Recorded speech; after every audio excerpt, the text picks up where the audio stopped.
പ്രവാസിയുടെ നൊമ്പരം ഭാഗം 6. അജു കാത്തിരിക്കുകയായിരുന്നു. അതാ വരുന്നു തന്റെ സുമി. മുഖത്ത് സന്തോഷമില്ലാതെ കയ്യിലൊരു ഗ്ലാസ് പാലുമായി റൂമിൽ കടന്ന് അവൾ അജുവിന്റെ അരികിലേക്ക് വന്നു. അജു എഴുന്നേറ്റ് വാതിൽ ലോക്ക് ചെയ്തു. സുമിയുടെ മനസ്സിൽ എന്തോ പേടിയുണ്ടെന്ന് അവളുടെ മുഖം കണ്ടാൽ അറിയാം. സുമി കയ്യിലുള്ള പാല് അജുവിന്റെ നേർക്ക് നീട്ടി. അജു പാല് വാങ്ങി ടേബിളിൽ വെച്ചു. അവളെ മുഖത്തേക്ക് നോക്കി. അപ്പോൾ ആ കണ്ണുകൾ നിറഞ്ഞൊഴുകുന്നു. അയ്യേ, അബ്ദുള്ള മാസ്റ്ററുടെ മോള് ഇത്രയ്ക്ക് തൊട്ടാവാടിയാണോ?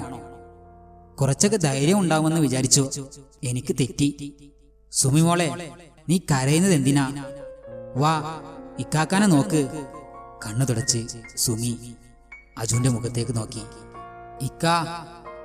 മോളെ, ഞാൻ നിന്നെ ഒന്ന് പറ്റിച്ചതല്ലേ, മൈൻഡാക്കാതെ. നിന്നെ കയ്യിൽ കിട്ടിയാല് പിന്നെ ഈ മുത്തിനെ വിടാൻ എനിക്കാവുമോ? എന്റെ ജീവനല്ലടാ നീ. ആദ്യമായി കണ്ട ദിവസം തന്നെ എന്റെ ഹൃദയം അവിടെ തന്നിട്ടല്ലേ ഇക്ക പോന്നത്. പിന്നെന്തിനാ ഈ സങ്കടം? ചിരിക്ക്.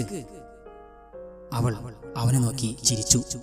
ഈ പുഞ്ചിരിയാ ഇനി എന്റെ എല്ലാം. വാ, ഇവിടെ ഇരിക്ക്. സുമിയെ കൈപിടിച്ച് അജു കട്ടിലിരുത്തി. നോക്ക്, ഇന്ന് ഇവിടെ മുതൽ നമ്മുടെ ദാമ്പത്യ ജീവിതം തുടങ്ങുകയാണ്. അധികം സ്വപ്നങ്ങളൊന്നും എൻ്റെ ജീവിതത്തിലില്ലെങ്കിലും എനിക്കുമുണ്ട് ചില സ്വപ്നങ്ങൾ. എൻ്റെ ഉപ്പാനെയും ഉമ്മാനെയും കഷ്ടപ്പെടുത്താതെ നോക്കണമെന്ന് എൻ്റെ ആഗ്രഹമാണ്. ഞങ്ങൾ മക്കൾ കാരണം അവർക്കൊരിക്കലും ജീവിതത്തിൽ സങ്കടമുണ്ടാവരുത്. അതെന്നും എൻ്റെ സ്വപ്നമാണ്. അതുപോലെയാവണം നീയും. എന്നെ സ്നേഹിക്കുന്നതിനേക്കാൾ ഉമ്മാനെയും ഉപ്പാനെയും സ്നേഹിക്കുകയും ബഹുമാനിക്കുകയും ചെയ്യണം. പൂമോൾ ഈ വീട്ടിലെ വിളക്കായിരുന്നു. ആ വിളക്ക് ഈ വീട്ടിൽ നിന്ന് ഇറങ്ങിയതായി അവർക്ക് തോന്നരുത്. അവളെപ്പോലെ എപ്പോഴും അവരെ കൂടെ ഉണ്ടാവണം. അവിടെയാണ് എൻ്റെ സുമിയുടെ വിജയം.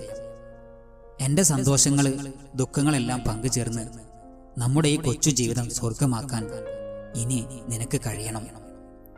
അജുവിന്റെ ഓരോ വാക്കുകൾക്കും സുമി കാതോർക്കുകയായിരുന്നു. താൻ ആഗ്രഹിച്ച ആള് തന്നെ. സ്വപ്നം കണ്ടത് ഇങ്ങനെയുള്ള ജീവിതമാണ്. ഇതിൽ പരം തന്റെ ഉപ്പാക്ക് തനിക്ക് നൽകാൻ എന്തുണ്ട് ഈ ദുനിയാവിൽ? എന്തോ അവൾക്ക് ഉപ്പാനെ കാണാൻ മനസ്സ് തുടിച്ചു. സുമി, നീ എന്താ ആലോചിക്കുന്നേ? അത് ഇക്ക പറ. ഞാൻ പറഞ്ഞതൊന്നും ഇഷ്ടായില്ലേ? ഏയ്, അതല്ല ഇക്ക.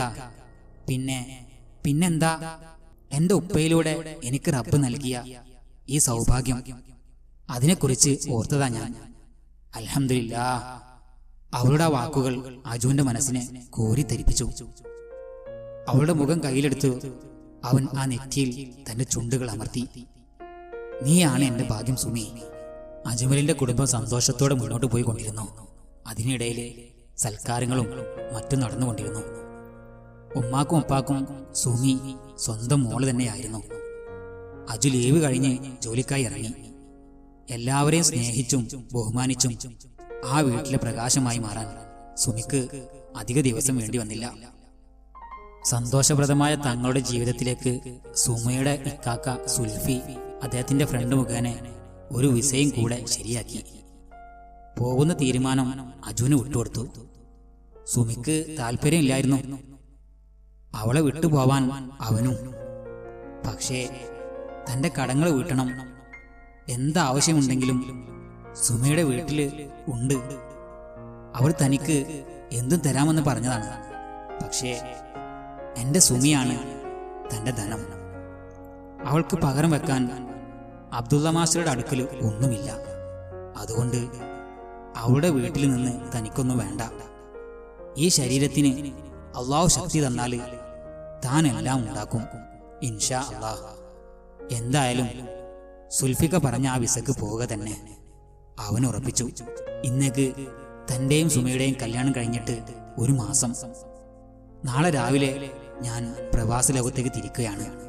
എന്റെ നെഞ്ചിൽ പറ്റിച്ചേർന്ന് കിടക്കുന്ന സുമയുടെ ഹൃദയവേദന തന്റെ ആത്മാവിനെ കീറി മുറിക്കുന്നു. സുമി, എന്താടാ നീ ഇക്കാനോടൊന്നും മിണ്ടാത്തേ? ഇക്ക മിണ്ടാൻ എപ്പോഴും ആവുമല്ലോ. പക്ഷേ ഈ നെഞ്ചിലെ ചൂട് അതെനിക്ക് ഇനി എന്ന് കിട്ടും? ഇക്ക. മോളെ. അവന് വേദനയോടെ അവളെ ഒന്നുകൂടി മുറുകെ പിടിച്ചു.